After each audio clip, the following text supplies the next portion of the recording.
There was a ballot that was rejected first. Live mula sa GMA Network Center, ito ang 24 Oras.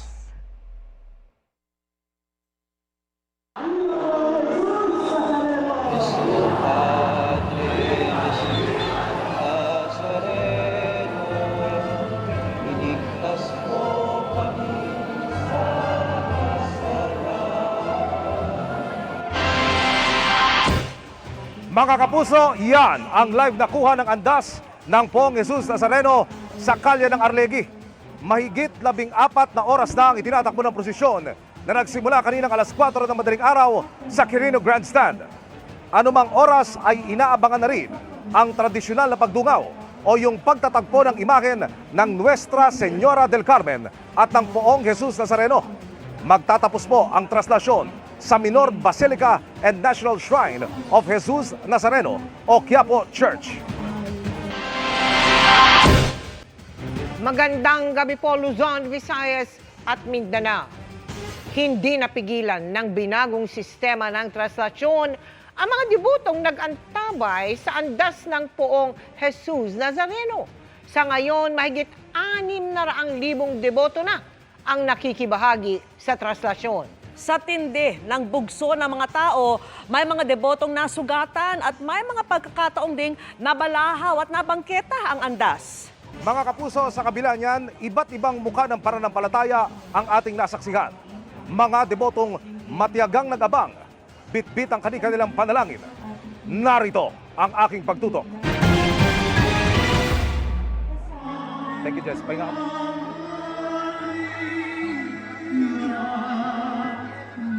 Iniba ang ipinatupad na sistema sa pagsisimula pa lamang ng traslasyon kanina.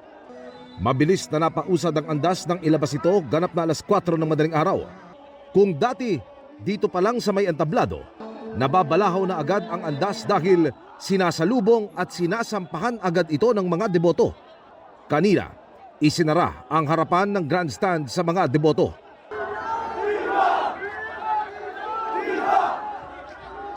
At ang daraanan ng andas, binantayan ng mga volunteer group na inassign ng Quiapo Church. Maraming salamat po. Happy Fiesta! Pagliko ng Katigbak Drive, libu-libong pulis naman ang kumadena o nagmistulang human chain sa gilid para isara at walang makabara sa daraanan ng andas. Ang bilis po ngayon, para sa akin mas okay po to. Yung dati pong inaabot na 2.5 hours from Grandstand to Bonifacio Drive, ngayon po almost 15 minutes lang. Pero nang makatawid na ng Roas Boulevard ang andas, dito na sinalubong ang mahal na senyor ng mga nag-aantabay niyang deboto. Sa lakas ng puwersa, napapaatras ang andas at ilang beses pang nabangketa. Hindi napipigilan yung pagandar ng poon. Okay. Tuloy-tuloy, tsaka hindi na mapigilan din yung mga tao. Si Lucky na isang debotong fish vendor. Nasugatan na nga sa paa ng maipit, nawalay pa sa mga kasama. Nagkaroon naman po ng undrap sa doon kanina sa pagbabante ng poon. May problema ho tayo ngayon. May nahanap po kayo? Ay, nahanap ko po yung kapatid ko kape. Oo. Hanggang ngayon, hindi ko pa rin nakikita hanggang ngayon. Pagdating sa May Finance Road, lalo kong nadama ang bugso ng mga deboto. Tropa-tropa na karamihan ay puro kabataan ang sumasampa. At sa oras na makaakyat na at mahagka na ang krus, tila ayaw ng magsibitaw. Iho, anong pakiramdam na mahawakan mo ang mahal na poon? Masarap po sa pakiramdam. Kasi po lahat mo na gusto mo kong sabihin sa kanya, nasasabi ko sa Diyos. Ano yung sinabi mo sa kanya? Pwede ko malaman? Ano po, ingatan po palagi yung nanay ko po. Kasi siya na lang po natitira sa buhay ko. Masaya. Asan pa? Taon-taon naman po, lagi ako sumasampa sa likod ng... Ano po binulong niyo sa kanya kanina? Nangingi ako ng mga gabay at pasasalamat. Hindi lang lalaki ang mga dominante. Nakikipagsabayan sa akyatan pati mga babae. Hindi naman daw kasi problema dahil sa oras na ikay nakalapit na, tutulungan ka na ng mga kapatid na makasampa. Saan mo man sila matapakan, okay lang. Dahil bahagi daw ito ng kanilang sakripisyo. Sumangko po ako sa paminggaan ko. Sa paminggaan ko, tinulong ko ng mga ibang grupo po. Pati sila, tumulong. Sila? May nagsampa sa akin, inatang ako pa sampa sa likod ng bus. Talagang nagtutulungan doon sa baba. Opo, yung mga nasa likod ng paminggaan, yung nasa likod ng karosa, talaga pong mga nagpapaminggaan, sila po talaga nagpapasampa sa mga tao. Ang debotong karpintero na si Mang Romulo, 74 years old, at ang retired company driver at kapwa niya deboto rin na si Mang Lito, 67 years old. Dekada 70 pa namamanata. Sinabing ibang-iba na raw ang traslasyon ngayon. Mas maganda nung dati. Bakit to? Opo. Kabataan, hindi katulad ng mga edad. Fairness lang kami. Walang bantay dito sa likod. Malaya na ang isang mga deboto. Kayo sasalang pa ba? Akit pa kayo? Hanggang sumasampa. Bilib siya sa pagiging agresibo ng mga batang deboto. Pero sana raw, alam ng mga batang ito ang kahulugan ng tunay na debosyon.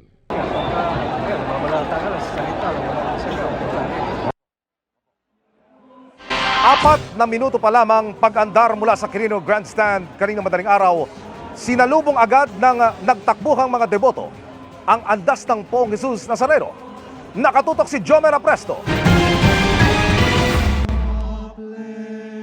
Saktong alas 4 ng madaling araw kanina nang gumalaw ang andas ng Nazareno sa Quirino Grandstand sa Maynila. May kita pa na maayos ang daloy ng andas at nakaharang pa ang mga otoridad sa mga deboto na gustong sumama sa prosesyon. Pero makalipas lamang ang 4 na minuto, hindi na napigilan ng mga tauhan ng Coast Guard ang mainit na debosyon ng mga deboto na nais sumama sa prosesyon. Maya-maya, nagtakbuhan na rin ang iba pang deboto palapit ng andas. Ang 19 years old na si Allen sumalubong naman sa unahan ng prosesyon. Taon-taon po kasi kami talagang salubong talaga po namin. Ang ihos na si Zoren, alas 7 pa raw kagabi nakapwesto sa unahan. Magbabantay lang po kami dito sa mga kapaligiran para po tuloy-tuloy yung diretso ng daloy ng andas po. Para po hindi po mabalaw at maganda po ang agos. Bagamat marami ang sumama sa traslasyon, marami rin ang nagpaiwan para naman sa pahalik. Tulad ng 55 years old na si Emma na isang caregiver at residente ng Pasig. Kahit pagod sa trabaho, hindi raw pwede na hindi sila makapunta sa pahalik. Pasalamat lang po ako sa lahat na blessings na binigay niya for the whole year, last year. At saka panata po namin na every year, nandito po talaga kami. Nag-anunsyo naman ang pamunuan ng Simbahan ng Quiapo na palalawigin hanggang alas 10 ng umaga bukas ng Sabado, January 10 ang pahalik sa Nazareno. Ayon naman sa National Capital Region Police Office, umabot sa mahigit 18,000 pulis ang ipinakalat sa paligid ng andas para masigurong kaligtasan ng mga deboto. Mayroon din umanong mga pulis na nakasibilyan na sumama sa traslasyon. Wala naman po tayong report or na-monitor na direktang banta or dito sa ating traslasyon 2026. Ganyan pa man patuloy yung ating ginagawang pagmamonitor at koordinasyon sa ating mga counterpart agencies. Sabi pa ng NCRPO, epektibo na mula kaninang hating gabi ang liquor ban na mahigpit na ipatutupad sa lungsod, lalo na sa daraanan ng andas. Para sa GMA Integrated News, Jomer Apresto, nakatuto 24 oras.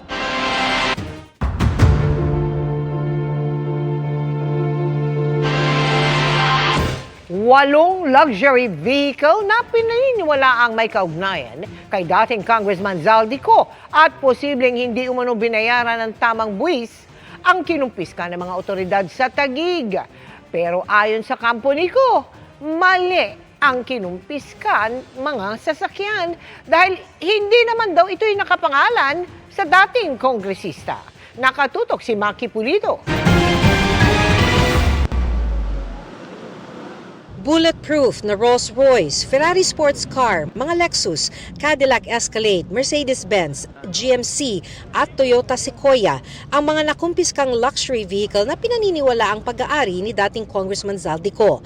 Sa 9 na luxury vehicle na nasa search warrant, 8 lang ang inabutan kagabi sa isang condominium building sa BGC. Lumabas sa investigasyon ng Independent Commission for Infrastructure ang detalye ng mga sasakyan at ito ang ginamit na basehan para makakuha ng search warrant ang Bureau of Customs. Posible, ayon sa Customs, na hindi binayaran ang tamang buwis ng mga luxury vehicle. Nakakalap tayo ng impormasyon mula sa ICI patungkol sa 9 na sasakyang ito At sa ating pagsusuri, ito ay hindi nakitaan ng kaukulang record sa ating systems. Bukod sa 8 sasakyan, kinumpis ka rin ng PNP Highway Patrol Group ang 4 na iba pa, kabilang ang isang Ferrari na posible raw na may mga violation. Ang kabuuang halaga tinatayang nasa 145 million pesos. Dahil wala raw parking space sa customs, ipinarada ang 12 luxury vehicle sa tapat ng opisina ng ICI sa BGC. Hindi nakapangalan kay Ko ang mga luxury vehicle, kundi sa mga kumpanyang pinaniniwalaang konektado siya.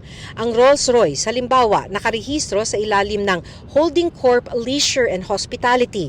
Ang isang Lexus, Cadillac Escalade at Mercedes-Benz nakarehistro sa Sunwest Construction.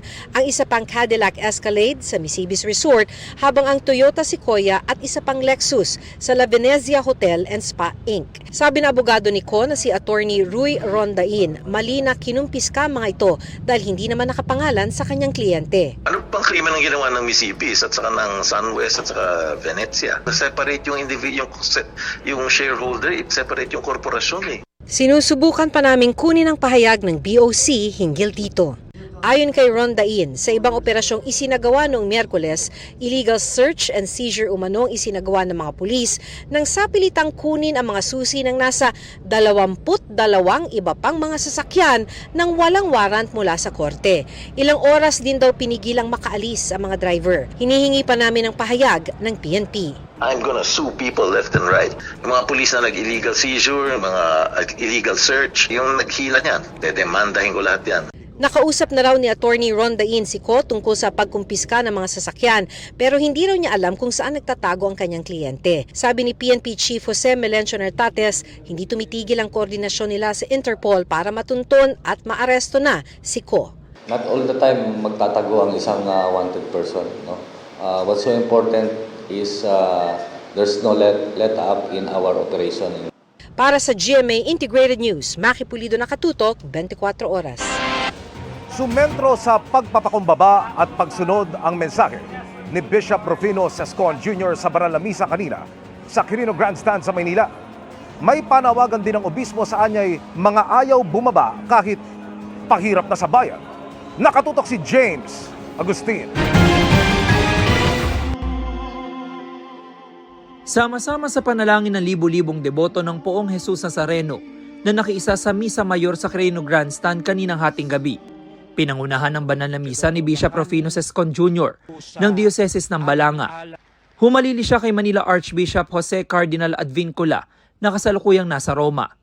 Sa kanyang homily, pinaalala ni Bishop Sescon na gaya ni Jesus Nazareno ay dapat matuto tayong magkusang bumaba dahil simbolo ito ng pagmamahal. Sa ating bayan ngayon, may mga ayaw bumaba kahit malina at bistado na. Ayaw bumaba kahit pahirap na sa bayan. Ayaw bumaba kahit nagdurusa na ang mga mahihirap. Ayaw bumaba kahit binabaha na at nasisira na ang bayan. Ayaw bumaba kahit hindi karapat-dapat. Tumigil na. Tama na. Maawa na kayo sa taong bayan. Mahiya naman kayo. Bumaba na ng kusa, alang-alang sa awa at pag-ibig. Ang tunay din daw na deboto ni Jesus Nazareno ay marunong makinig at sumunod. Ang namamanata, ang kumakapit at umihila ng lubid, ang mga nagpipingga at pumapasan, ang mga sumasalya at humahalik sa kanyang paanan, ay dapat lalong nakakapakinig sa Diyos. Sa Poong Nazareno, natututunan natin ang mga bumagsak ay muling makababangon. Ang mga nagkamali ay maaaring maitama. Ang mga nawawala ay maaaring mahanap muli. Kabilang sa nakiisa sina Krisha at Derek kasama ang 4 na taong gulang nilang anak na si EA. Galing pa silang Caloocan at nagpaliban sa trabaho para makadalo sa traslasyon. Every year namin itong ginagawa. Mas napapanatag yung pagsasama naming mag-asawa. Mas lalong tumatatag yung namin, pagsasama. Since naging kami, 6 years na din kahong nagde-devotion din. Si Derek susubukan daw ulit na makahawak sa lubid na humahatak sa andas. Bahagi na raw ito ng kanyang panata. Importante sa akin na paghawag sa lubid dahil dito natutupad ko yung mga hiling ko sa Poong Jesus Nazareno. 4 na dekada ng deboto ang PWD na si Miriam.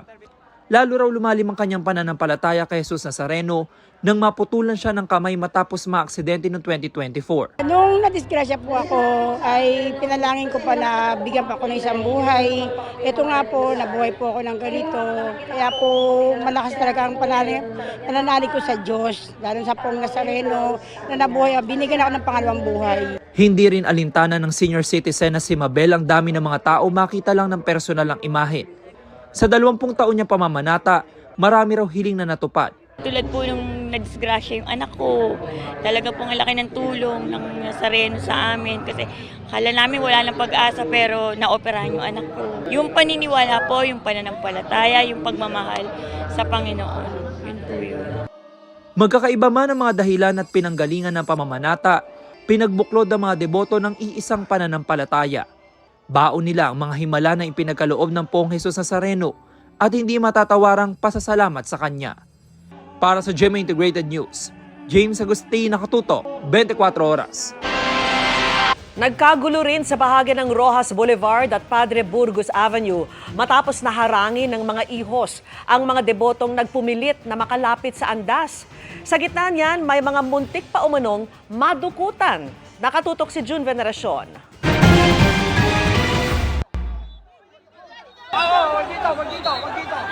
Nagkatensyon agad bago pa man makatawid ng Rojas Boulevard papuntang Padre Burgos Avenue ang andas ng Poong Jesus Nazareno bandang alas 4 ng madaling araw. Wag dyan! Wag dito! Wag dito! Nagpumilit kasi ang ilang kabataan na makalapit sa andas, kaya sila hinarangan ng mga ihos.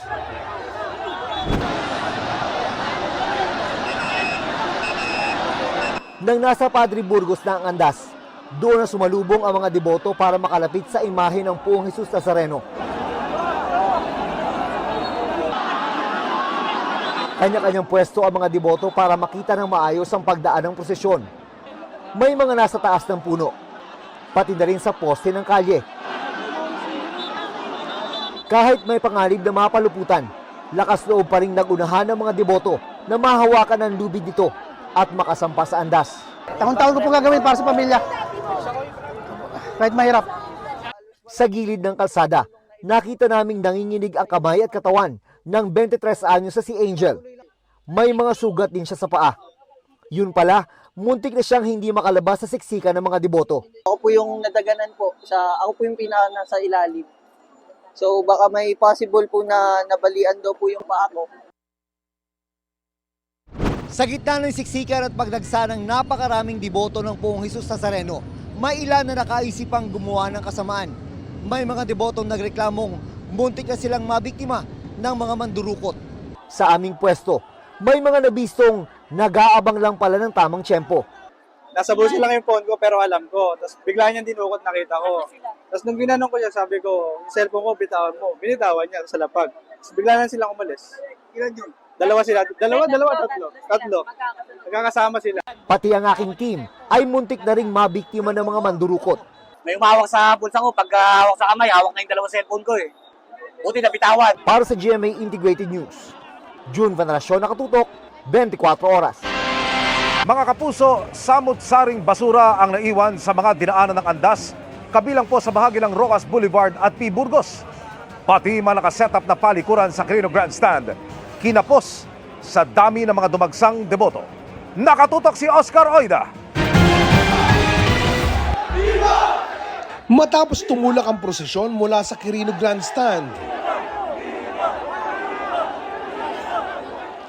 sandamakmak ang mga basurang naiwan. Samot-saring basura rin ang naiwan sa intersection ng Rojas Boulevard at P. Burgos. Mabilis na nilinis na matauhan ng MMDA at Manila Department of Public Services ang bahagi ng rutang nadaanan na. Winalis ang kalsada at pinagdadampot ang mga kalat. Tila kinapos naman ng palikuran ang mga debotong dumagsa sa Quirino Grandstand. Bagaman may mga itinalagang portalet, sa dami ng mga tao, hindi sumapat ang mga ito. Tuloy, ilan sa mga naroon, nagtuhum it may concern na lang sa ilang pader sa lugar. Kaya naman pagkalagpas ng andas sa may Finance Road, agad pinower spray ang kalsada para maalis ang dumi at panghi na iniwan sa gilid ng kalsada. Kumpara noong mga nagdaang taon, higit na mabilis ang andar ng andas sa bahagi ng Katigbak Drive, palabas ng Rojas Boulevard, pasado alas 4 ng madaling araw. Hindi gaya noong nakaraang taon na tumagal ng mahigit 1 oras sa naturang intersection ang andas. Ito'y pagpapakita na yung ating mga ginagawa na mga pagkilos, yung ating mga ginagawa na mga lahat ng mga meeting, nakita natin ito yung kinalabasan. Dahil dyan, ang iba na may mga kasamang bata, safe na safe daw ang feeling. Bali 3 po yan, may baby pa. Baby ba? Opo, meron. Hindi mo natatakot? Hindi naman po kasi, debosyon na po namin to, panakata na namin to. Malaking tulong din ang mga namamanata na nagsilbing human barrier para di basta-basta makalapit sa andas ang iba pang deboto na naghahangad na makasampa. Pag may nagtatangkang makasunod, agad nilang binabarikadahan. Ang instruction po kasi sa amin, ng aming leader, ay masala po muna namin to kahit na pakunti-kunti yung tao para hindi po totaling volume na sumunod sa andas. Masaya man sa naging maayos na simula ng traslasyon na dismaya ng bahagya ang ilan sa mga vendor. Sa bilis daw kasi ng andar ng andas, di sila gaanong nakabenta. Mabilis po kasi yung takbo ng ngayon, ng Nazareno po kasi. Kaya mahina po yung yung benta. Para sa GMA Integrated News, Oscar Oida, nakatutok, 24 oras. Good evening mga kapuso. Focus sa trabaho at sarili si Jerry Gonzalez na magiging abala raw ngayong taon dahil sa dami ng gagawin niyang project. Buena mano ang pagbibidahan niyang episode bukas ng Magpakailanman. Makichika kay Aubrey Carampel. Pinasok ang isang maling paraan na Gaganap bilang isang OFW na nakulong sa Malaysia matapos masangkot sa mga illegal na gawain. Si Sparkle actor Jeric Gonzalez sa Magpakailanman. Para yan sa episode na Pangarap at Hustisya, The Jimmy Aguilar Story, na mapapanood ngayong Sabado. Inspiring at kapupulutan daw ng aral ang kwentong ito, lalo na para sa mga OFW at kanilang pamilya. As an actor, malaking hamon daw kay Jeric na muling bumida sa isang MPK episode. Isang araw ito sa pinakamahirap na role na kanyang ginampanan. Kasi every scene talaga napakabigat, napakahirap, challenge talaga sa akin bilang aktor, pero I'm happy na ako yung nabigyan ng opportunity to play this role. This 2026, maraming nakatakdang proyekto raw na gagawin si Jeric. Bukod sa pagiging aktor, isa rin daw sa kanyang goals ay matutukan din ang kanyang music. Gusto raw niyang makapag-release ng new song and album. More pelikula kasi yun talaga yung passion ko, yung pag-arte, and then yung sa music, hopefully, and sana hopefully concert soon. Yun yung mga dream ko perform. May pagka-daring daw ang pinaghahandaan niyang movie. Kaya naman tuloy-tuloy daw ang pagpapaganda niya ng katawan. New Year's resolution din daw niya na mas maging active. Mas positive yung mindset na masipagan yung workout, and then more time with my family kasi yun yung minsan nawawala, di ba? Pagka busy na tayo, and then mas engaging sa mga physical activities. Outside, like ngayon I'm running I'm running, and gusto ko sana hiking, mga ganyan. Yeah, outdoor activities. Sa usaping love life, may time din ba si Jeric? Sa ngayon, I'm focused on work and myself. Self-love. Self-love. Aubrey Carampel, updated sa showbiz happenings. Update naman po tayo sa pagguho sa isang landfill sa Cebu City kahapon. 2 na po ang kumpirmadong nasawi riyan. Pahirapan ang isinasagawang rescue operation sa mga tao na natrap sa ilalim ng guho. Ang latest doon sa live na pagtutok ni Fe Marie Dumabok ng GMA Regional TV. Fe. Vicky, nasa mahigit 30 individual ang patuloy na pinaghahanap ng mga rescuers na natrap sa gumuhong istruktura. 12 ang na-rescue at 2 na ang naitalang namatay. Ang isang bangkay ng lalaking 25 years old ayon sa Cebu City DRRMO ang nakuha kaninang past 4 p.m. Ganito kalawak ang bundok ng basura na nag-collapse sa landfill sa Barangay Binaliw sa Cebu City kahapon ng hapon. Tinamaan pati ang mga istruktura ng Prime Waste Solution na namamahala sa landfill. May mga manggagawang nagtatrabaho sa lugar nang mangyari ang pagguho, kaya may mga natabunan. Sa isinagawang rescue operation, 13 ang natagpuan, pero isa sa kanila ay binawian ng buhay. 34 naman ang patuloy na pinaghahanap. Ang isang manggagawa, emosyonal na nag-aabang. Kwento niya, ilang minuto lang matapos siyang lumabas sa warehouse, naganap na ang pagguho. Pero hindi nakalabas ang ilan sa mga kasamahan, kabilang ang matalik niyang kaibigan. During that time, akong mga kauban diha, kuan mi kabuhok, makuha nila ba, ma-rescue nila. Bisag bahala nag-kuha na sa kuan. Low sa kayo. Kung dito pa ko, apil kita ko diha. Ayon sa kanya, wala umanong indikasyon sa mga nagdaang araw sa nagbabadyang trahedya at hindi nila inakala na guguho ang gabundok na basura na ayon sa kanya ay nasa 200 meters ang layo mula sa istruktura. Kung wala kaming dahili, layo raw tayo. Layo pa ni siya. Building man na. Building na sa taas ayo na. Sa taas ito. Ilang ka meters man ka? 50? Sobra. 100 meters ita. Ayon sa mga otoridad, may posibilidad na isa sa mga rason sa nangyaring insidente ang pagyanig ng magnitude 6.9 na lindol sa Northern Cebu noong September 30. Dumagdag pa dito ang dami ng tubig ulan na ibinuhos sa pananalasa ng Bagyong Tino noong November 4 at ang mga pag-ulan nitong mga nagdaang araw. Ang pamilya ng mga nawawala, nananalangin at umaasang makikita silang buhay. Nagsigira dyan may kampo nga unta. Safe lang unta or umbot lang ginuura ginasayo datanan. Maingat ang ginagawang paghahanap sa mga nawawala dahil kung may maling galaw, baka lalo silang malagay sa peligro. Nakakita man jud ko sa mga tao nga na makita tam na sila, buhi sila, pero ang challenges mao ni we cannot just use any equipment kay katong atong mga cutter mo produce, it's not the bugat, it's mo produce siya og kanang spark. The moment mo sud og spark, there is methane, there is gas. Sa isang pahayag, sinabi ng Prime Waste Solution na agad silang nakipag-ugnayan sa mga ahensya ng pamahalaan para sa agarang rescue operation. Aakuin din nila ang lahat ng pangangailangan ng mga apektadong trabahante. Tinanong si Cebu City Mayor Nestor Archival kung sino ang may pananagutan sa nangyari. Possible creation sa pag-finding, investigation team. Wala lagi ta ng investigation lagi for the moment. Malter ang atong gitan-aw nga padong sa rescue. Dahil suspindido ang operasyon ng landfill, naghahanap na ng paraan ang Cebu City LGU kung saan itatapon ang mga basura. Isa sa pinag-aaralan ngayon ang pagtatapon ng mga basura sa mga bayan ng Konsolasyon at Minglanilla. Hinihintay na lang ng Cebu City LGU ang permiso galing sa DENR at mga concerned LGUs. Vicky, sa laki ng pinsala at epekto ng landslide, pinag-aaralan ngayon ng Cebu City LGU na magdeklara ng state of calamity sa Barangay Binaliw o kaya sa buong syudad. Vicky? Maraming salamat sa iyo, Femari Dumabok ng GMA Regional TV.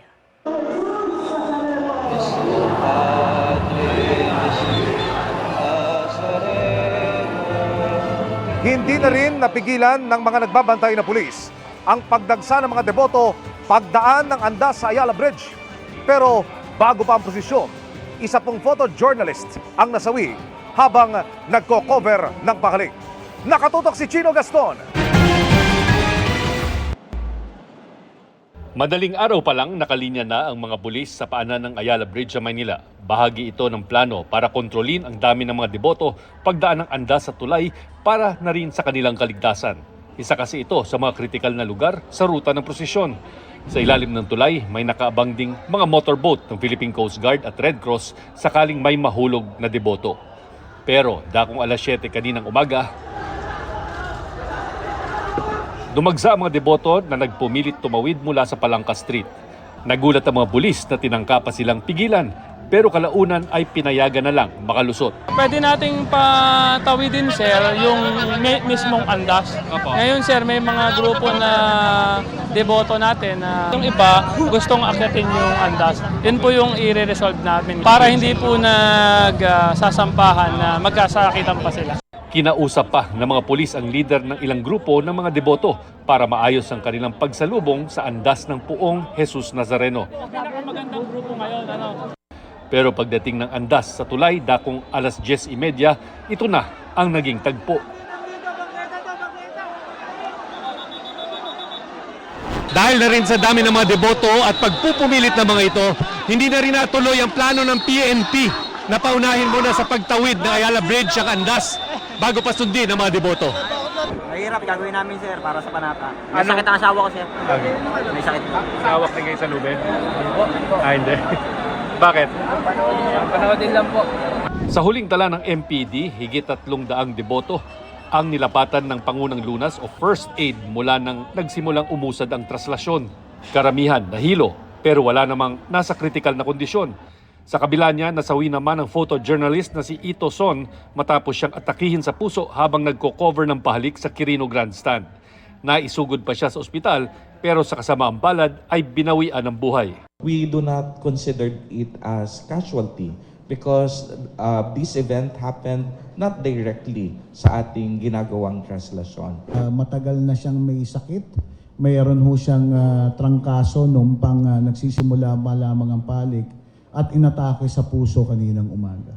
Nagpahayag ng pakikiramay ang Presidential Task Force on Media Security. Para sa GMA Integrated News, Chino Gaston nakatutok, 24 oras. Halos walang mapwestuhan sa loob at labas ng Minor Basilica and National Shrine of Jesus Nazareno o Quiapo Church dahil po sa mga debotong dumalo sa misa. Nakatutok live si Maris Umali. Maris!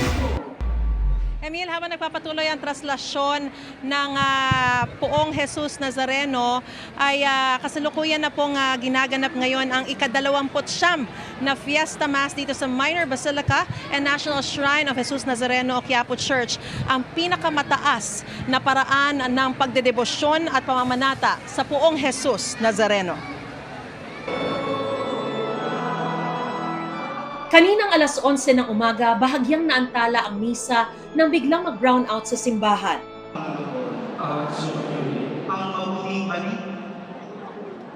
Makalipas ang ilang minuto ay naibalik din ang kuryente.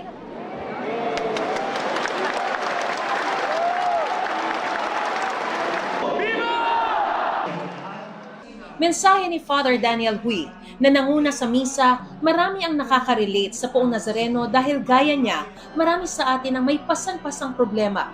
Pero di tulad ni Jesucristo na bukal na tinanggap ang lahat ng pasakit, tayo raw ay agad-agad umaangal pag nahihirapan. Mas lalong kumapit sa Diyos at manalig sa Diyos dahil ang mga tao na nahihirapan at nawawalan ng pananampalataya, nauuwi sa pagiging hangal, no? At hindi yan gusto ng Diyos. Ang gusto ng Diyos, iligtas ang bawat isa sa atin, pagaanin ang buhay natin. Nasa misa kaninang mag-inang galing pa ng Silang Cavite, pati ang 7 taong gulang na anak, nakayapak din. Gusto ko lang po sa kanya maging mabait at maging magalang sa mga tao. Pagpapasalamat naman ang dahilan ng pagsisimba ng pamilya tuwing kapistahan ng Poon.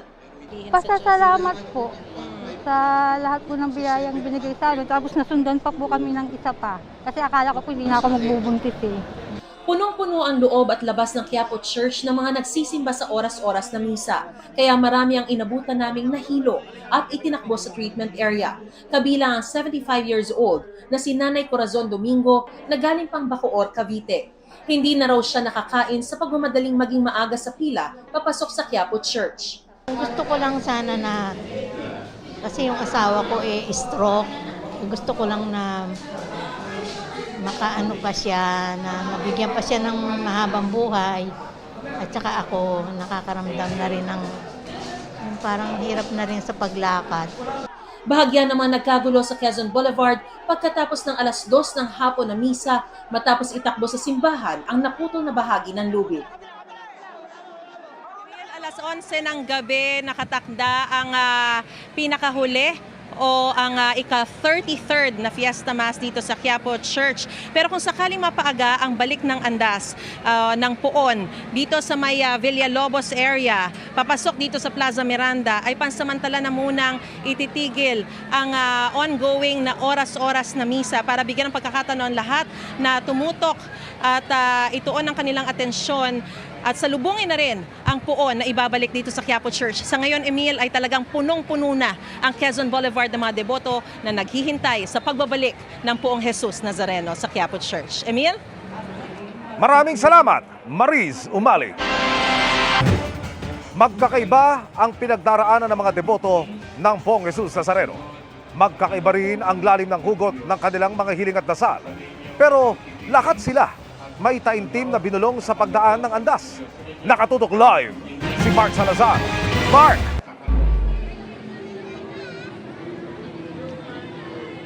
Sa gitna kaya ng ingay ng sabayang debusyong ito sa traslasyon, naririnig pa kaya ng Jesus Nazareno ang bawat isang ibinubulong na dasal? Sabi ng mga deboto dito sa Arlegui, oo naman. Dininig na sila noon at umaasa silang didinggin pa rin sila ngayon. 10 taon na ang nakararaan, sinubok si Mary Jane at ang kanyang asawa. Binigyan niya ako ng isang anak na critical. 5 months lang yun, inanak ko, nakunan ako. So, premature baby siya. Pinapili na yung asawa ko kung ako ba o yung anak ko. No choice yung asawa ko, mas pinili ako. Pero nanghihinayang kami dun eh. Ang pangarap namin, 2 kami ang mabuhay. Hindi raw madasali na mag-asawa pero kanino nga ba sila hihingi ng milagro? Sabi ko sa kanya, no, ilingin mo sa Panginoong Nazareno. Lumapit ka sa kanya. Baka sakaling ibigay niya sa atin to. Hindi ko alam na pumunta siya sa Nazareno. Nagpusa siyang pumunta. Tapos, nung nilabas yung bata, buhay. Bilang panata, hindi na pinapalagpas ni Mary Jane ang traslasyon dahil hindi raw siya papalya sa pagpapasalamat. Sa Arlegui Street din namin nakilala si Luz Viminda. Nag-iisa lang siya nang nag-iintay sa pagdaan ng andas. Ilang taon niya nang idinudulog ang kanyang kalbaryo pero tila sinusubok pa raw siya. Naiyak ako. Kaya po ako lagi nandito para makabaging sa mga kalusugan ng pamilya ko, lalo-lalo ng mister ko. Kasi actually po, gumuho rin mula nung nagkasakit po yung asawa ko, gumuho na rin po yung bahay namin. Kaya po lagi ako nandito. Humingi ako ng gabay, awa at tulong sa Panginoon na talagang sana po maibsan niya yung aming kahilingan. Si Mang Lorenzo naman, lumaki sa pamilya ng mga deboto pero ayaw niyang sumama. Hanggang paulit-ulit raw na miligro ang buhay niya nung bata pa siya. Nagulungan ako ng gulong ng taxi. Pero nakasurvive ako nun, dito ako ginulungan nun. Ito, kita mo yan, no? Oo, may mark. Oo. So, tapos nun, for another year, siguro mga 10 years old ako, ganun na naman, taxi na naman ang nakabundol sa akin. Bundol naman? Oo, so sabi ko sa kanya, siguro pinamumulat ako ng Panginoon Diyos na kahit na bata ako, at dahil minsan, nakikita ko sa mga tiyahin ko kung ano yung kanilang panata. Hindi pare-pareho ang pinagdadaanan ng bawat isa. Magkakaiba rin ang lalim ng hugot ng mga dasal. Pero lahat ay may ibubulong sa pagdaan ng andas. Humingi po ako ng himala na matupad yung pangarap kong negosyo. Matuloy ulit yung naudot kong negosyo. Ganun. Yung mga pangarap ko sa buhay. Ayun lang. Pangarap mo? Opo. Ano ba pangarap mo sa buhay? Magkatrabaho. Sana po magka long-term solution na yung baha sa amin sa San Vicente, Apalit, Pampanga po, sa may bagong pag-asa. So, almost 30 years na kaming lubog-lubog.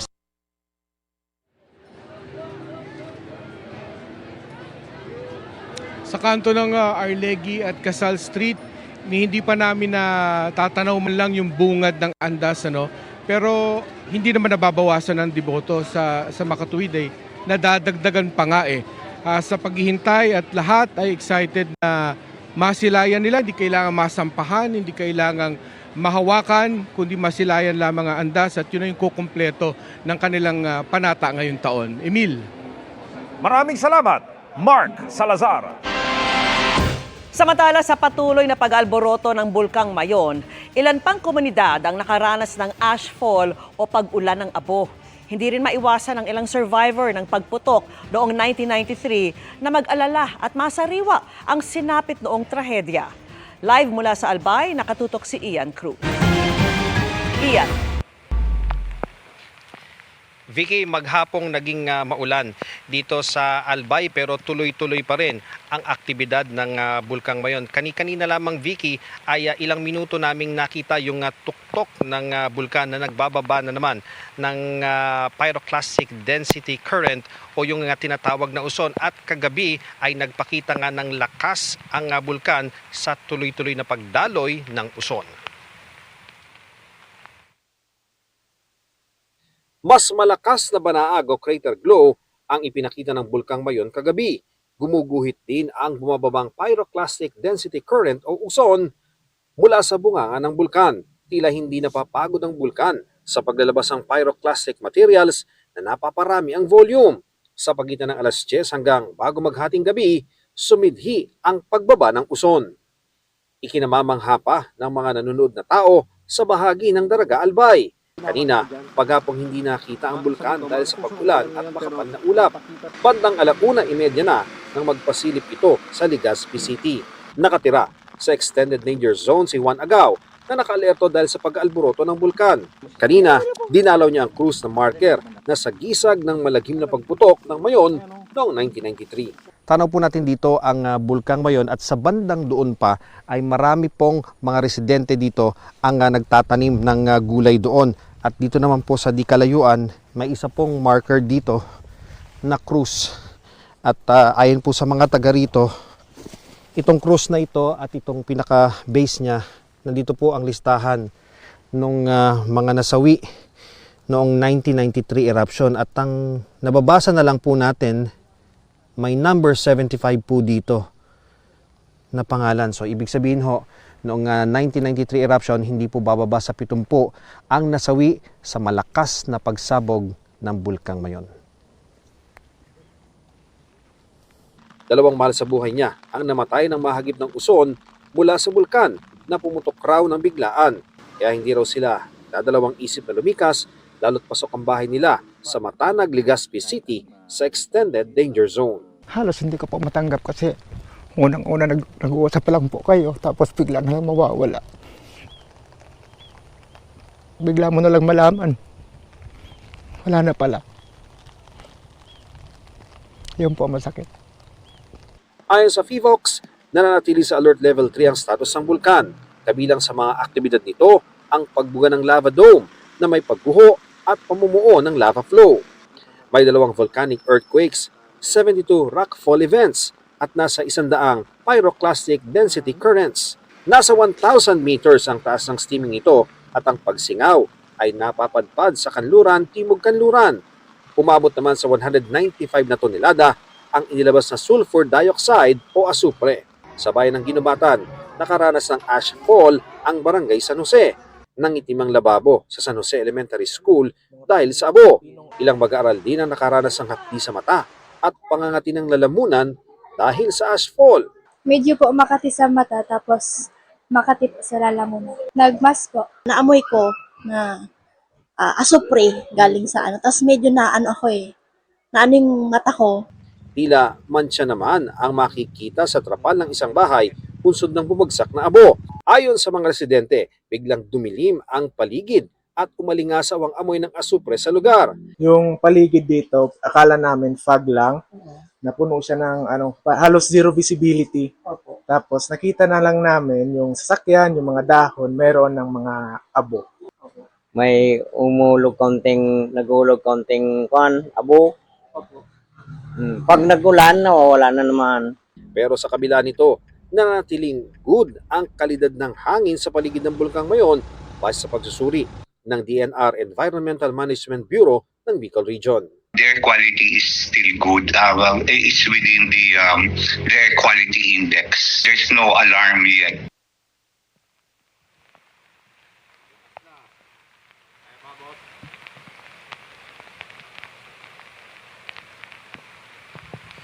Vicky, nag-uulan man ay wala pa naman daw na mamataan na lahar flow doon sa bayan ng Kamalig, pero ayon sa kanilang alkalde, tuloy-tuloy ang monitoring para matiyak nga na walang mapapahamak. Inaasahan nga na may extend ang pananatili ng mga evacuees doon sa mga evacuation center, kaya magkakaroon ng mga communal gardens pero para mayroong makuhanan ng dagdag na pagkain, at inaasahang maglalagay din ng paglalagakan ng kanilang mga livestock. Balik sa iyo, Vicky. Maraming salamat sa iyo, Ian Cruz.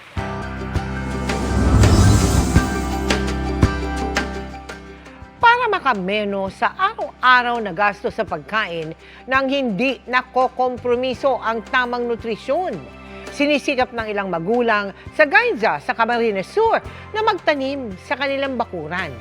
Katuwang dyan ang inyong GMA Kapuso Foundation na namahagi ng vegetable seeds at nagturo rin para mapanatili ang kalusugan ng kanilang mga anak.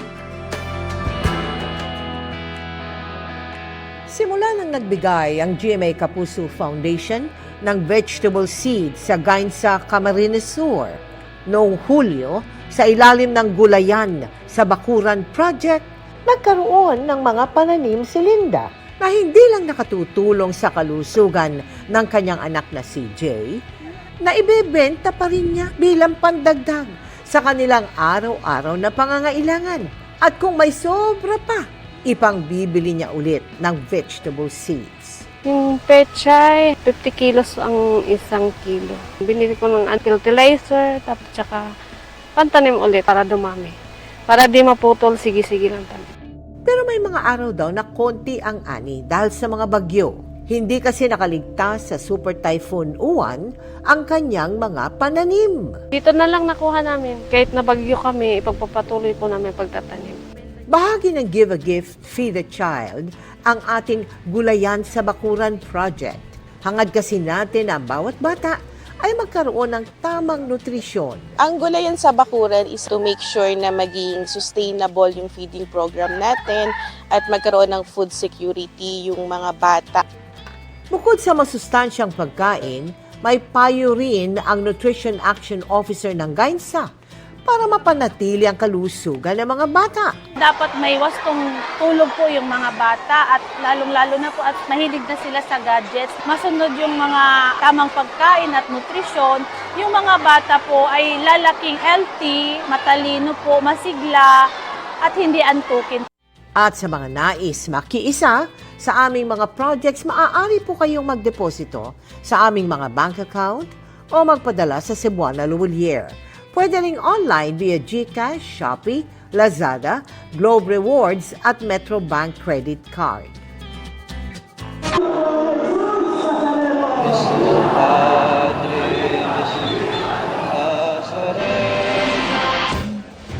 Bukod sa mga deboto, may kailangan ding i-rescue na isang iho del Nazareno matapos mawala ng malay sa loob po mismo ng andas. Nakatutok live si Rafi Tina. Rafi! Email pulo pa rin ng deboto itong kahaba ng Quezon Boulevard mula doon sa paanan ng Quezon Bridge hanggang doon sa may ilalim ng Quezon Boulevard underpass. Lahat naghihintay nga sa pagbabalik ng andas. Kanina ay naitala yung posibleng pinakamatagal na pagpapanatili ng andas dito sa may Quezon Boulevard bago ito makapasok sa Arlegui Street. Sa tagal nga ng pag-usad ay isang membro ng Hijos del Nazareno na nasa loob ng andas ang hinimatay at kinailangang ilabas. Sa gitna ng alon ng dagat sa paligid ng andas ng Poong Jesus Nazareno, pinilit ng isang grupo ng mga rescuers ang makalapit.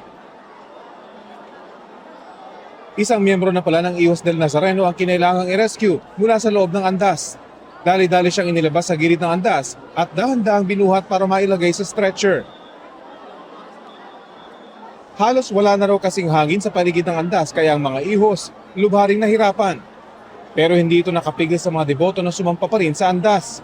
Ang ilan, nakontento na sa pagpuna sa salamin habang ang iba, pilit inabot ang dulo ng krus na pasa ng Nazareno para ito ay mahawakan at mahalikan. Matagal hindi nakausad ang andas sa Quezon Boulevard dahil naputol ang isa sa dalawang taling humihila rito. Kaya ilang beses nag-atrasabante ang andas bago makapasok ng Arlegui. Halos bumangga pa ang andas sa kanto ng Quezon Boulevard at Arlegui.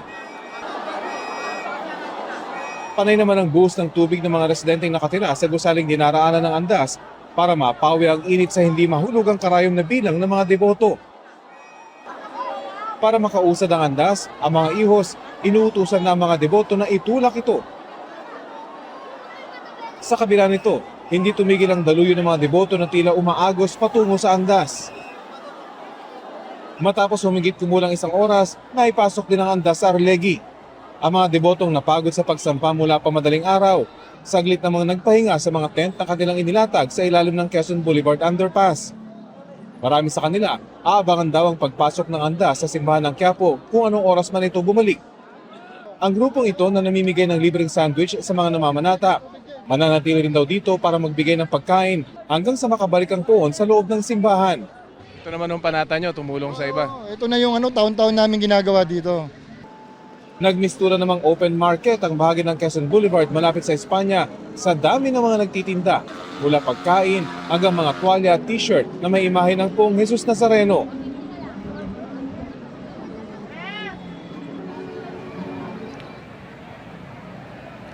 Email update doon sa ihos na nawalan ng malay doon sa loob ng andas. Maayos na raw ang lagay ng 31 taong gulang na miyembro ng ihos sa Del Nazareno. Pagpasok pa lang dito sa may Quezon Boulevard ay nahihirapan na raw siyang huminga at pagdating dito sa may malapit sa Arlegui Street ay naapakan daw siya ng mga deboto na umaakyat doon sa andas at doon na siya nawalan ng malay. Ayon doon sa mga medic na nag-asikaso sa kanya ay maswerte na agad siyang natanggal doon sa andas. Mahigit 1 minuto rin daw siyang nawalan ng malay, Emil.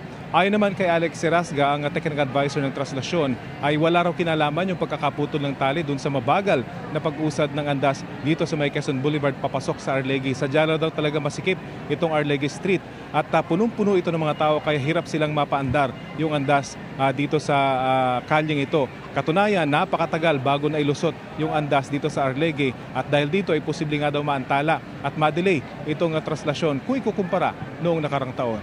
Yan ang latest mula dito sa Quezon Boulevard. Emil? Maraming salamat, Rafi Tima. Mga kapuso, may nagbabadyang bagong sama ng panahon sa mga susunod na araw. Ayon po sa Pag-asa, posibleng may low pressure area na mabuo at pumasok sa Philippine Area of Responsibility sa loob ng susunod na 6 na araw. Maaring lumapit yan sa silangan ng Mindanao at magsisimulang makaapekto sa Caraga at Davao Region maaring sa Linggo o sa Lunes. Hindi po inaalis ang tsansa nitong maging bagyo pero pwede pang magkaroon ng pagbabago kaya tutok lang po sa mga update. Sa ngayon, amihan, easterlies at shear line pa rin ang makakaapekto sa bansa. Base sa datos ng Metro Weather, umaga pa lang bukas, mataas na ang tsansa ng ulan sa Cagayan, Isabela, Aurora, Quirino, ilang bahagi ng Bicol Region, Mimaropa, Eastern at Central Visayas, pati na sa Caraga. Magpapatuloy yan sa Sabado ng hapon at mas marami ng ulan sa Southern Luzon, Visayas at Mindanao. Halos ganito rin ang panahon sa Linggo. Marami pa ring uulanin at may heavy to intense na ulan pa rin sa eastern sections ng Northern Luzon. Sa Metro Manila, hindi po inaalis ang tsansa ng mga pag-ulan pero hindi malawakan at maaring panandalian lamang. Natagpuan na kahapon ng Philippine Army ang isang Filipino-American na iniulat na nawala noong January 1 matapos maipit sa engkwentro ng militar at ng New People's Army sa Occidental, Mindoro. Pero ang isang grupo, may hinala na staged ang video ng militar at pag-recover sa pagligtas nila sa babae. Nakatutok si Sandra Aguinaldo. Tao. Okay, we're here. Anong pangalan mo? What's your name? Sa videong inilabas ng 203rd Infantry Brigade ng Philippine Army, makikita kung paano umano nila natagpuan kahapon ang Filipino-American na si Chantal Anicoche. Si Anicoche, 25 anyos, ay naunang napaulat na nawawala matapos ang engkwentro sa pagitan ng tropa ng gobyerno at New People's Army sa Abra de Ilog, Occidental Mindoro noong January 1. Agad siyang inalok ng pagkain at tubig. Is this you, Chantal, in the picture? Ayon sa tagapagsalita ng 2nd Infantry Division ng Philippine Army, natagpuan si Anicoche hindi kalayuan sa lugar ng engkwentro. She's a person of interest, so we brought her here. We brought her here dito sa Camp Kapinpin. Kasi nga, pag mga ganyang bagay, meron tayong mga protocol no, na ginagawa. So, but firstly, her medical condition was assessed and merong psychosocial processing. She's okay. She's safe. Nakipag-ugnayan na rin daw sa militar ang ina ni Anicoche na nasa Amerika. Dinala raw sa 2nd Infantry Division si Anicoche at sumasa ilalim ito sa debriefing. Wala pa tayong conclusive na ano ngayon kasi nga ongoing pa yung kanyang debriefing, yung kanyang processing. But syempre, usually naman kasi pag ganyan, kung titingnan mo yung mga ibang katulad ng mga kaso niya, is nagkakaroon talaga ng filing of cases. Pero ang human rights group na Karapatan, may dudang mas maaga pang natagpuan ng AFP at dalaga. Kaya raw dapat na i-release na ito ng militar. Tingin po namin staged yung ginawang video ng incident ng recovery ni Chantal Anicoche kahapon. Dahil sa ingay no, ng call para ilitaw si Chantal Anicoche, even reaching the authorities sa US government, dahil US citizen si Chantal, no, na pilitan na gawin yan no, ng ating mga nasa Armed Forces of the Philippines. Humarap naman sa media ang ina ni Jerlyn Rose Doydora, ang estudyanteng namatay umano sa karamdaman sa kasagsagan ng engkwentro noong January 1. December 24 daw nang huli itong makita ng pamilya. January 1 ng gabi, parang nararamdaman na po namin na siya nga po yung isa po siya doon na isa po siya doon na isa po yung patay doon. Hanggang ngayon po, hindi kami magpapaniwala. Sinisisi naman ng Hands Off Our Children movement ang ilang makakaliwang grupo na nagre-recruit umano ng kabataan para sumapi sa New People's Army. Ngunit yung anak pala namin ay na-recruit na sa kabundukan upang mag-armado. Ito na yung tinatawag na terror grooming. Yung utak nila ay tineterror grooming na ng mga samahan nito para yakapin ang armadong pakikibaka. Ayon sa grupong Karapatan, base sa impormasyong nakalap nila, si Doydora ay nagsasagawa ng research at volunteer work habang si Anicoche ay kasama sa isang solidarity mission. Tingin po namin yung akusasyon ng terror grooming ay isang paraan para supilin yung karapatan ng mga kabataan sa critical thought. Para sa GMA Integrated News, Sandra Aguinaldo, Nakatutok, 24 Oras. Magandang gabi mga kapuso. Ako po inyong Kuya Kim na magbibigay sa inyo ng trivia sa likod ng mga trending na balita. Para muling ipakita ang kanilang masidhing pananampalataya at debosyon, libu-libong deboto ang nasa Maynila ngayon para sa taunang pista ng Poong Jesus Nazareno. Pero itong isang nakilala namin mula Cavite, nakikiisa sa pamamagitan ng pagpinta.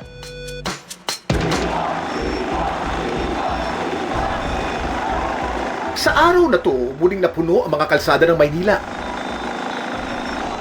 ng libu-libong mga deboto para ipagdiwang ang kapistahan ng Jesus Nazareno. Isa sa mga deboto ang pamilya ni Nathaniel mula General Trias, Cavite. Bata pa lamang po ako ay dinadala na ako ng aking mga magulang sa Quiapo Church at doon po nasaksihan ko yung taunang traslasyon. Habang lumalaki po ako at ngayon po ay isang ganap po akong santero o kamarero na nangangalaga ng mga poon, mas lalo pong napalapit yung debosyon ko sa Poong Nazareno. Pero iba raw ang paraan ng pagpapakita niya ng pananampalataya sa poon. Hindi man daw siya nakasali sa prosesyon. Dinadaan niya ito sa pagpipinta ng mga imahe ng traslasyon. Naisipan ko pong ipinta yung sinang traslasyon panahon ng pandemic noong nakansela yung taunang traslasyon. In my own little way, maraming natuwa at maraming nabuhayan ng loob na kahit man lang sa pintang larawan nakita nila yung scene ng traslasyon. Nitong nakaraang taon naman, gumawa si Nathaniel ng mas malaking obra na pinamagatan niyang Agos ng Pananampalataya. Kaya ko siya pinangalan ng Agos ng Pananampalataya dahil gusto kong ipakita yung dagat ng tao at libo-libong, actually milyon-milyong taong dumarag sa tuwing traslasyon. Nakasuot po sila ng maroon at dilaw, sumisimbolo sa kulay ng Nazareno. Isang way po ito ng pagpapakita ko ng aking devotion. Then at the same time, naniniwala ako na through time, ang art po ay lagi po nating masasaksihan. So it will always remind us of the events na tulad ng ganito. There is such thing as vibration. Hindi tayo puro material. Meron tayong vibration sa katawan na nakukuha mo. Ang communication mo, lalo't higit, meron kang medium. May ibang dating lalo kung ikaw ay nananampalataya. Kaya ito, kung tatanungin natin ano ba simulain, pananampalataya. Pananampalataya at pagbibigay ng pag-asa sa lahat ng pagdurusa sa buhay. Yan ang simulain yan. Hanggang sa ngayon tutuloy. Pero alam niyo ba kung kailan at paano nagsimula ang debosyon ng napakaraming Pilipino sa Poong Jesus Nazareno? Yakin!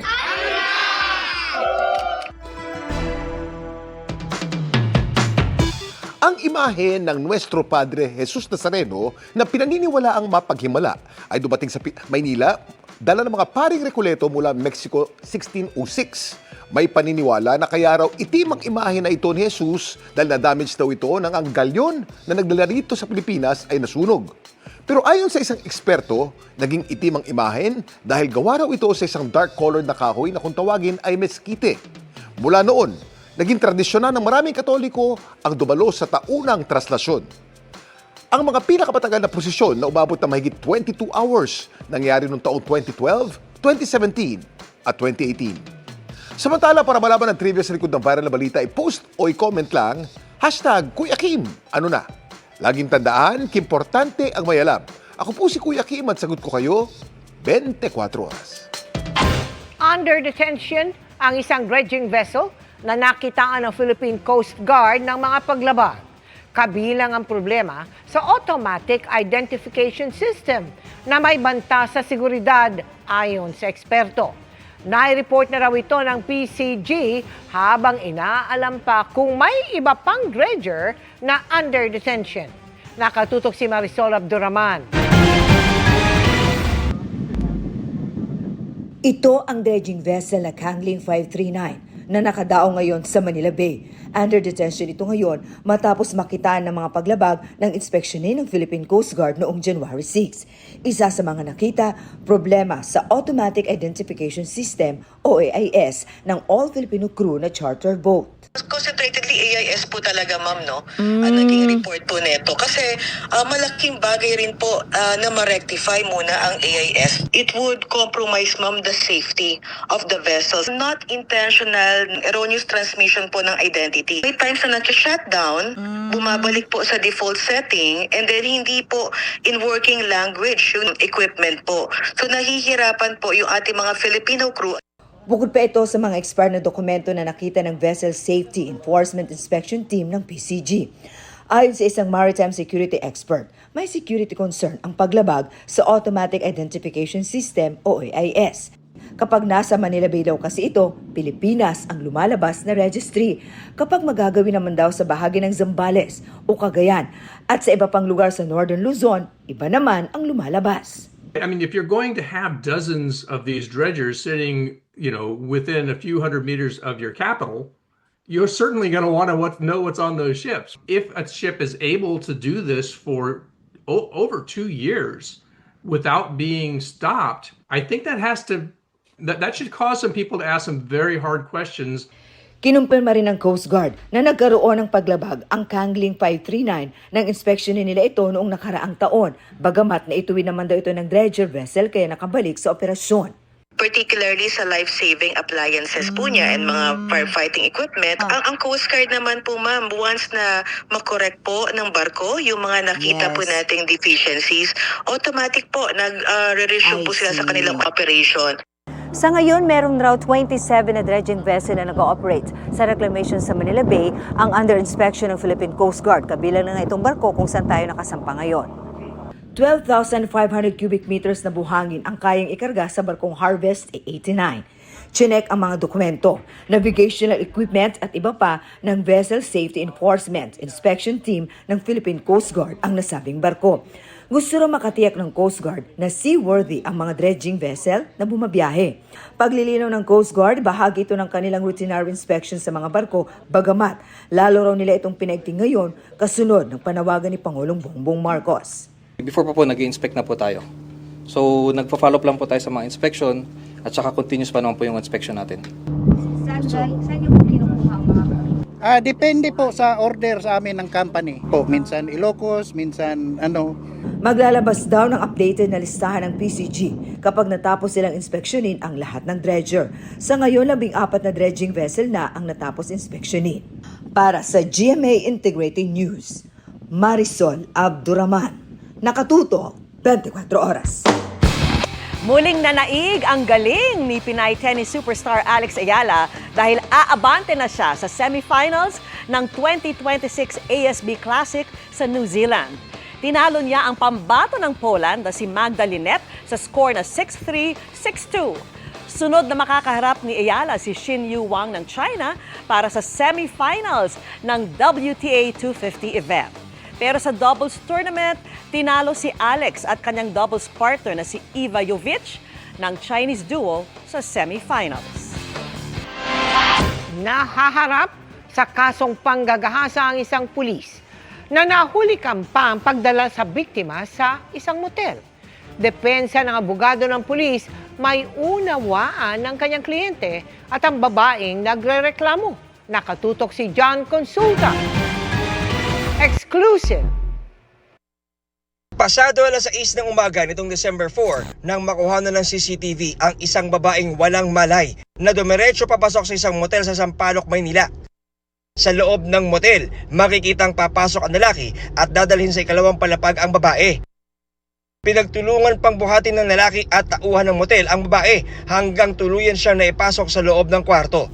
Sa loob ng 3 oras, inabuso raw ang 27 anyos na babaeng biktima ng lalaking bumuhat sa kanya na isa palang pulis na may ranggong patrolman. Kwento ng biktima. Nung nagising po ako, nakaganyan po yung kamay ko. Na nakadiin po siya sa kamay ko na ganito. Kaya nagkaroon din po akong pasan dito. Pinipilit ko po lumaban pero hindi ako makalaban. Dahil nanghihina po ako ng mga oras na yun. May nakita rin po akong baril na nakaharang sa pintuan. Dali-dali raw siyang bumangon at nagbihis. Pero paglabas ng kwarto, nadulas pa siya habang pababa ng hagdan dahil sa matinding hilo. Tuluyan na siyang nakalabas ng motel pero sinundan pa rin ng suspect. Anong mga oras na yun, natakot po ako. Kasi iniisip ko, kung mag-i-hysterical po ako, magwawala ako.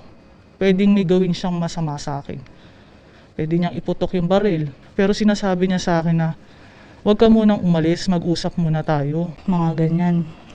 Pero sabi ko hindi. Gusto ko na lang umuwi. 4 na oras bago ito o pasado alas 5 ng madaling araw, makikita ang biktima habang inilalabas na naka-wheelchair at wala nang malay sa isang bar sa Tomas Morato sa Quezon City. Maya-maya, isinakay na siya sa sasakyan ng suspect habang tinutulungan ng kanyang kasama na isa ring pulis. Hinala ng biktima, nilagyan ng suspect ng pampatulog ang kanyang inumin. Nagpunta raw silang magkaibigan sa naturang bar matapos sayain ng kaibigan nilang pulis. Ang naalala raw ng biktima bago siya nawala ng malay. Nung time na huling CR ko po, may naiwan po akong baso ko na may laman. Ngayon, nung huling ininom ko po yun, edi medyo okay pa po ako. Pero after ilang minutes, nag-iba na po yung pakiramdam ko. Totally parang nag-blackout na lang po akong bigla. Nakawala na po akong maalala. Sa medical legal report ng MPD, lumalabas na ginahasa ang biktima. Ipinakita rin ng biktima ang mga pasa at sugat na kanya nakuha sa sinapit na pang-aabuso. Kaibigan po namin siya ng ilang taon na. Kaya tiwala rin po ako Kasi kababata po namin siya. Kumpare pa po siya ng asawa ko.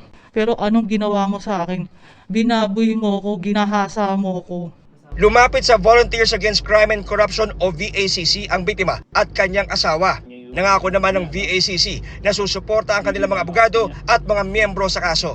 Nakaka-alarma kasi Pulis na naman, ibang level itong ginawa. We are demanding the PNP leadership na i-resolve to the soonest time possible. Mayor Isko Moreno, sana po matulungan niyo po kami ngayon sa nangyari sa asawa ko. Nagmamakawa po ako sa inyo, Mayor. Hindi po deserve ng asawa ko kung ano yung nangyari sa kanya.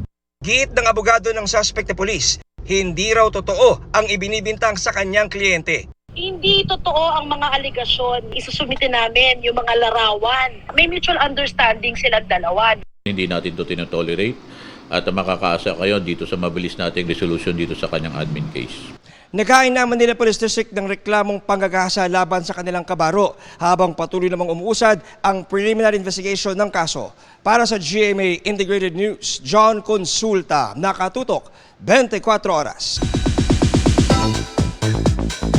Nothing beats a Siargao holiday dahil bago mapanood sa upcoming series na Secrets of Hotel 88 ay nag-enjoy muna ang ilang ex-PBB housemates sa kanilang quick trip sa Siargao. Pero ang fans may napansin sa set of photos ng ex-housemates na kanilang kinakiligan. Makichika kay Nelson Canlas.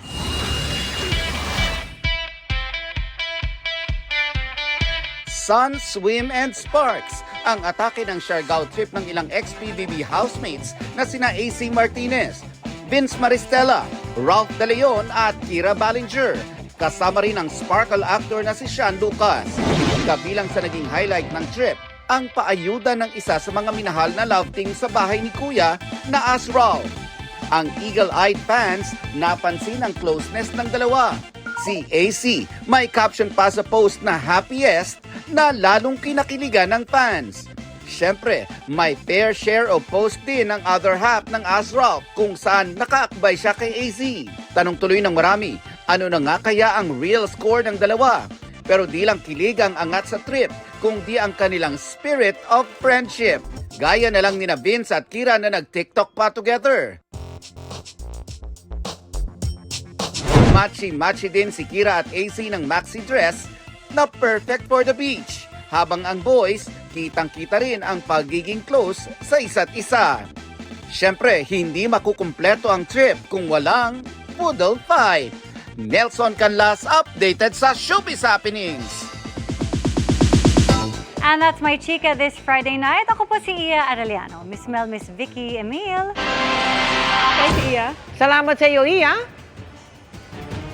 At yan ang mga balita ngayong Biyernes. Ako po si Mel Tiangco. Ako naman po si Vicky Morales para sa mas malaking misyon. Para sa mas malawak na paglilingkod sa bayan. Mula po rito sa Quiapo Church sa Maynila, ako po si Emil Sumangil. Mula sa GMA Integrated News, ang News Authority ng Pilipino. Nakatuto kami 24 oras.